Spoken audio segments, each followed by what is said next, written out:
Encore une fois, il fait tout noir et dans le cœur, plus de soleil. Je ne peux plus le supporter. Oh, combien mais on me manque. J'ai prié Dieu dans ma tristesse et je lui ai ouvert mon cœur. J'ai senti quelqu'un me toucher. C'était Jésus qui me disait encore un petit peu, juste un petit peu, parce que je viendrai te chercher.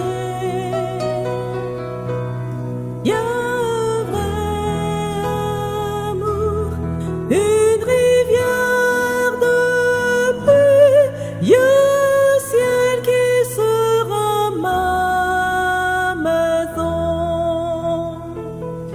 Une fois de plus, elle apparaît, ma foi rayonne,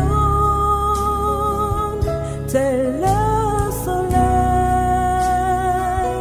et quand je pense abandonner, Jésus m'appelle et redit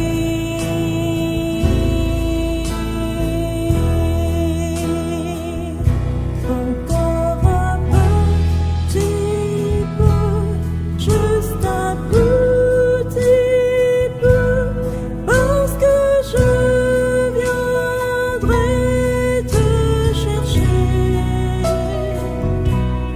Y a un vrai amour, une rivière de paix, y a un ciel qui sera ma maison.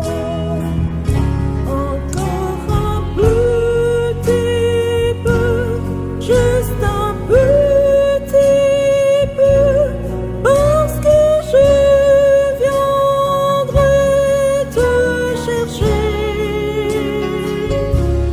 Y a un vrai amour, une rivière de paix.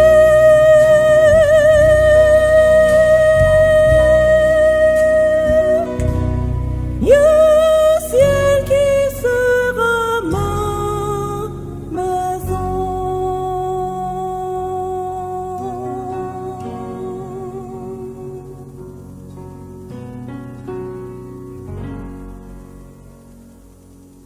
Bienvenue à notre 7e rencontre. Nous allons découvrir la vraie invasion extraterrestre. Il y a quelques mois, Barack Obama, ancien président des États-Unis, était en vogue sur les réseaux sociaux et dans l'actualité pour certaines déclarations faites dans l'émission télévisée The Late Show. Il s'avère que l'animateur de l'émission, connu sous le nom de James Corden, lui a demandé s'il avait des théories sur l'existence des extraterrestres. En plaisantant, le président répondit « Quand il s'agit d'extraterrestres, il y a certaines choses que je ne peux tout simplement pas vous dire à l'antenne. Mais la vérité est que, quand je suis entré en fonction, j'ai demandé, n'est-ce pas, j'étais comme d'accord, y a-t-il un laboratoire quelque part où nous gardons des spécimens extraterrestres et le vaisseau spatial? Et vous savez, Ils ont fait quelques recherches et la réponse a été non. Cependant, dans une autre émission, l'ancien président a été approché sur le même sujet et sur un ton plus sérieux a répondu que des enquêtes avaient été faites et si c'était vrai, beaucoup de choses changeraient. Il a même ajouté que de nouvelles religions verraient le jour.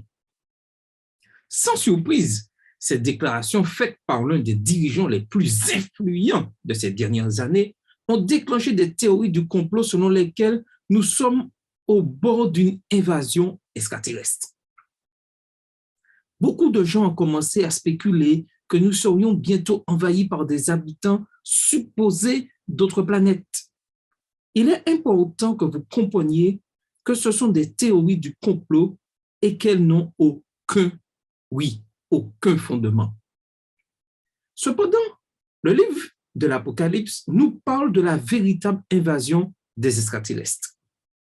Ce sera la plus grande invasion de l'histoire, mais ce ne sont pas des êtres d'autres planètes inventés par l'imagination humaine, mais Jésus-Christ, le roi des rois et Seigneur des seigneurs, qui reviendra sur terre en compagnie de ses anges et en réalisation de sa promesse.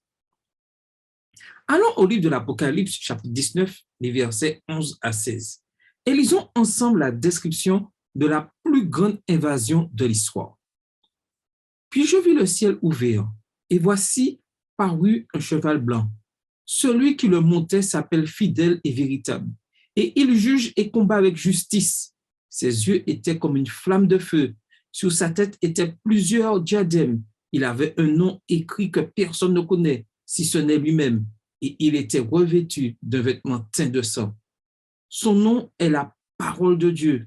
Les armées qui sont dans le ciel le suivaient sur des chevaux blancs, revêtus d'un félin blanc pur. De sa bouche sortait une épée aiguë pour frapper les nations, et il les pétra avec une verge de fer, et il foulera la cuve du vin de l'ardente colère du Dieu Tout-Puissant. Il avait sur son vêtement et sur sa cuisse un nom écrit « Roi des rois et Seigneur des seigneurs ». Scène géniale, le grand général des généraux vient à la tête d'une armée puissante. Tous ses soldats aussi montés sur des chevaux blancs. Son nom est fidèle et vrai. Avec ce nom, il s'est identifié quand il ouvre le livre de l'Apocalypse. Et maintenant, avant de le fermer, il s'identifie à nouveau avec lui.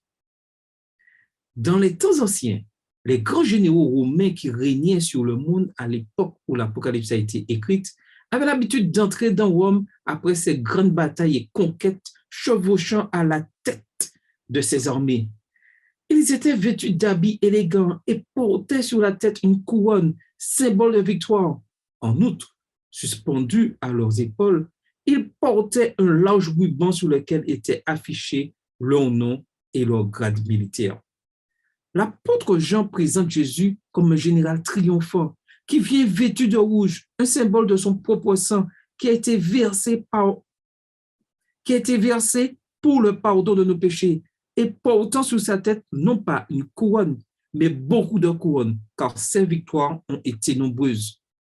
Le nom et le grade militaire qu'il a inscrit sur lui-même ne disent pas Auguste César, général, maximum de Rome, mais Jésus-Christ, roi des rois et Seigneur des seigneurs.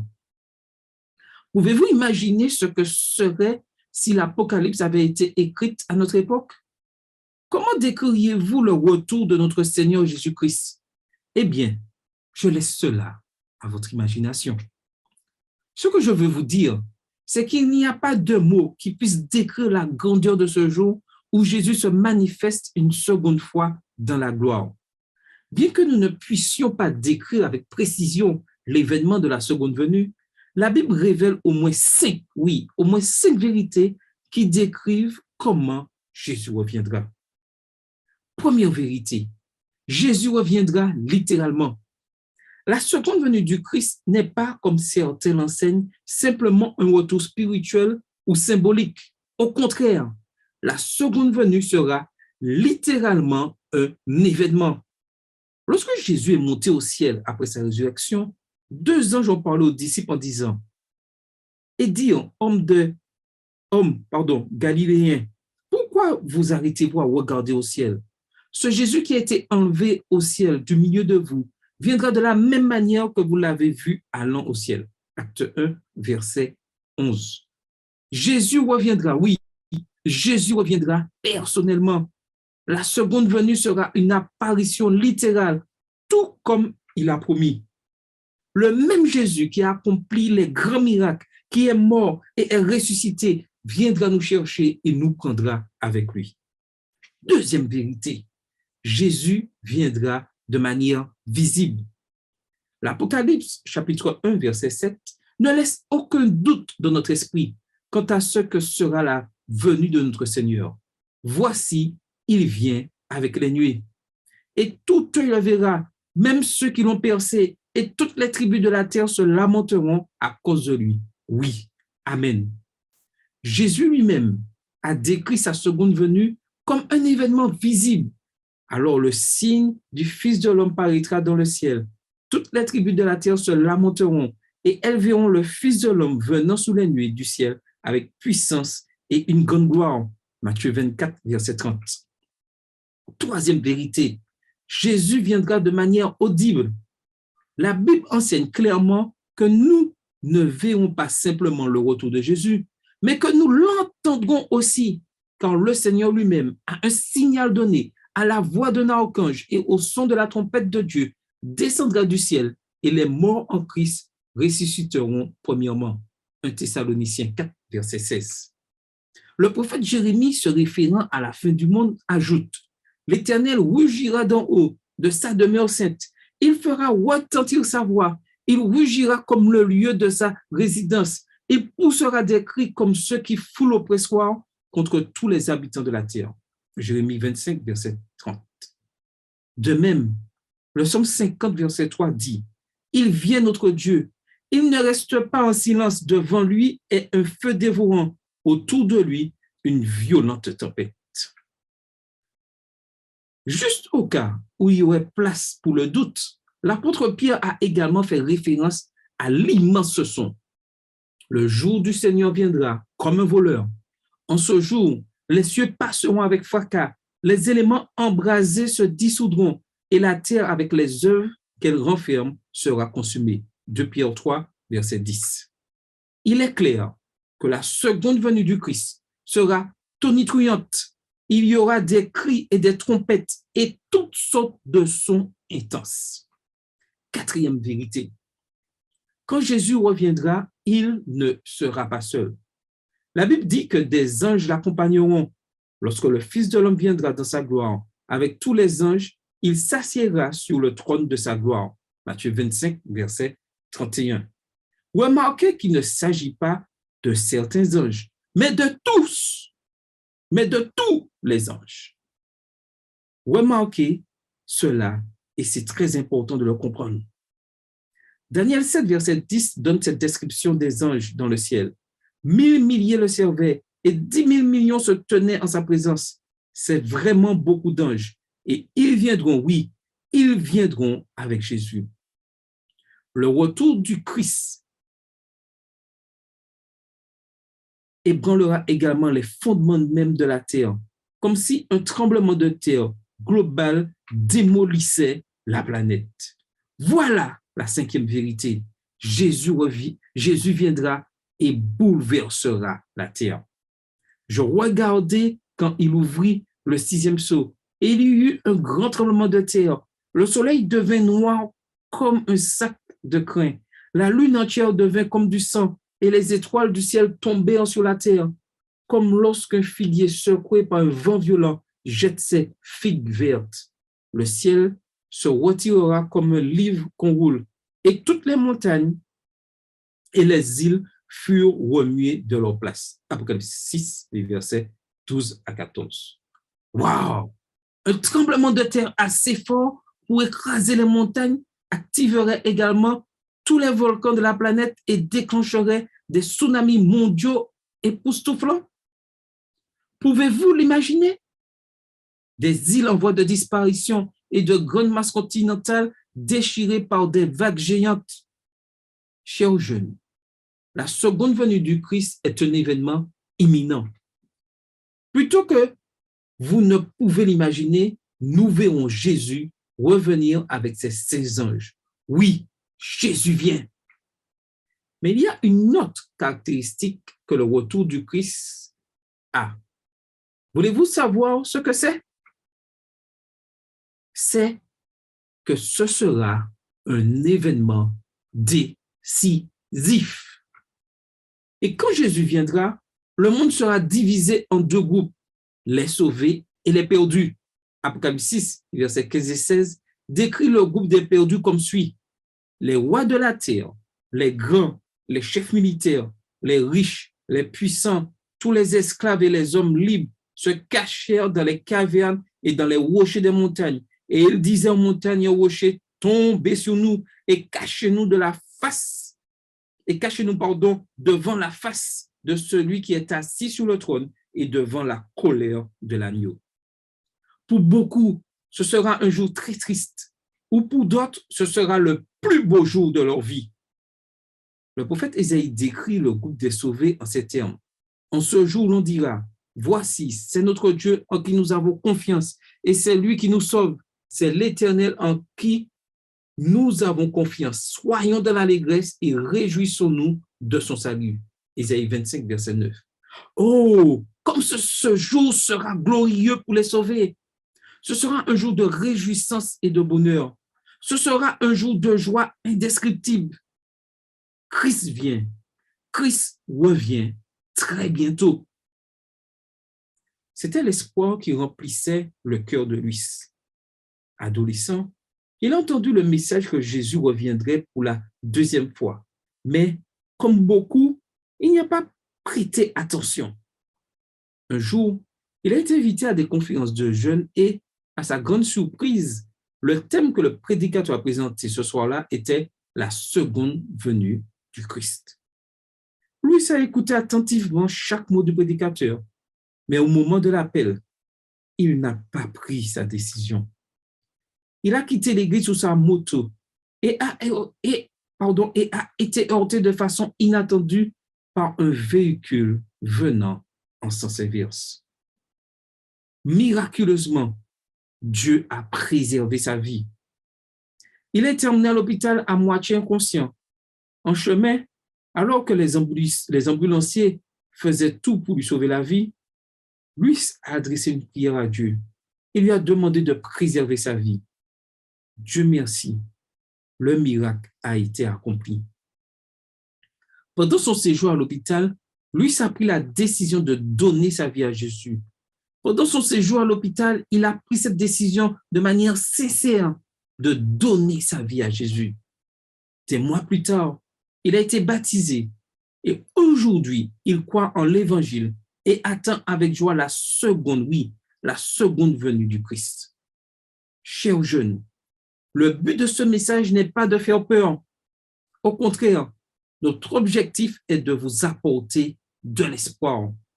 Aujourd'hui, Dieu veut vous donner une nouvelle occasion.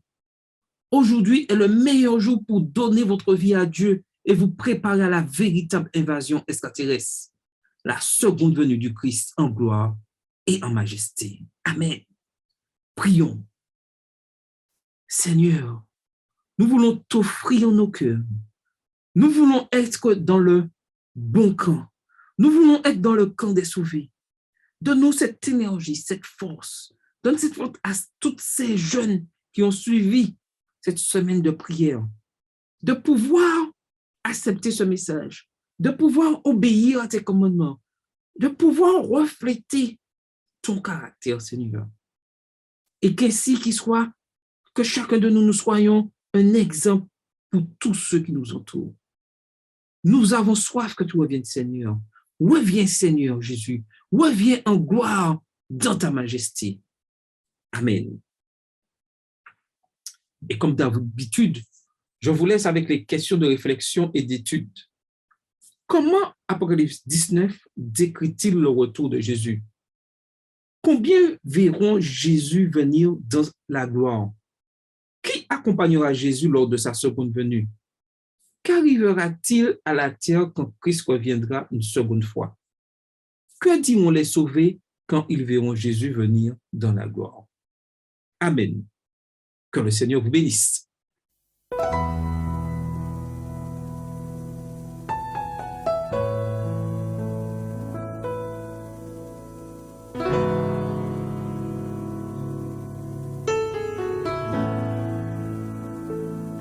Encore une fois,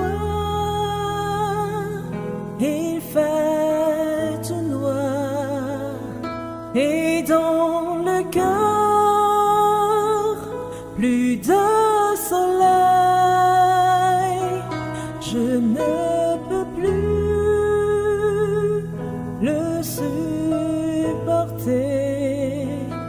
Oh, combien mais on me manque.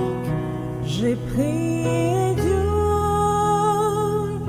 dans ma tristesse et je lui ai ouvert mon cœur. J'ai senti que